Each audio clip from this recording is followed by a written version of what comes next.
nawihinga nababwiye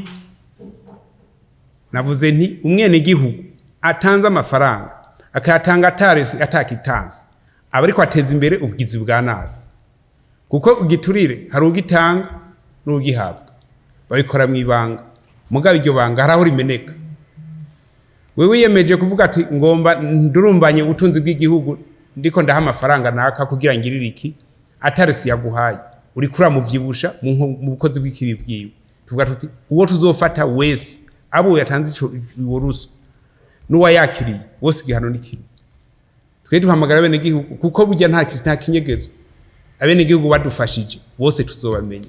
kira noneho twebwe abo twakoranye n'abantu bakuze kandi bazi ubwenge ibikorwa vyose bikorwa ku gataka karongowe na buramatari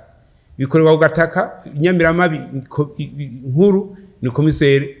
mu ntara ibikorwa rero twiye turakora sivye ubushikiranganje gusa oya ni ivy'abarundi twese duhamagara twese gushira hamwe ingufu kugira abanyonora itunga ry'igihugu abajya ruswa bose tubamenye hama ingingo zifatwa